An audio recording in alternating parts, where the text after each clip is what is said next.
അയ്യപ്പ ഭക്തനെ ആക്രമിച്ചെന്ന തരത്തിൽ പ്രചരിക്കുന്ന വീഡിയോ വ്യാജമെന്ന് കേരള പോലീസ്. വീഡിയോ പ്രചരിപ്പിക്കുന്നവർക്കെതിരെ കർശന നടപടി സ്വീകരിക്കും. വ്യാജ വാർത്ത നിർമ്മിച്ച പ്രകോപനം സൃഷ്ടിക്കുന്നവർ നിയമ നടപടി നേരിടുമെന്ന് മന്ത്രി കെ രാധാകൃഷ്ണനും പറഞ്ഞു. അയ്യപ്പ ഭക്തന്മാരെ കേരള പോലീസ് തല്ലിച്ചതച്ചു എന്ന തലക്കെട്ടോടെയാണ് വീഡിയോ വ്യാപകമായി പ്രചരിച്ചത്.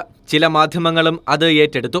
ശ്രദ്ധയിൽപ്പെട്ട കേരള പോലീസ് ആസ്ഥാനത്തെ സൈബർ ഓപ്പറേഷൻസ് വിഭാഗം വീഡിയോയുടെ ഉറവിടം പരിശോധിച്ചു. തമിഴ്നാട് ശ്രീരംഗം ക്ഷേത്രത്തിലുണ്ടായതാണ് സംഭവമെന്ന് കണ്ടെത്തി. വ്യാജ വീഡിയോ പ്രചരിപ്പിക്കുന്നവർക്കെതിരെ കർശന നടപടിയെടുക്കാനാണ് സംസ്ഥാന പോലീസ് മേധാവിയുടെ നിർദ്ദേശം. പ്രകോപനം സൃഷ്ടിക്കാനാണ് ചിലർ വ്യാജ വാർത്ത നിർമ്മിക്കുന്നത് എന്ന് മന്ത്രി കെ രാധാകൃഷ്ണൻ.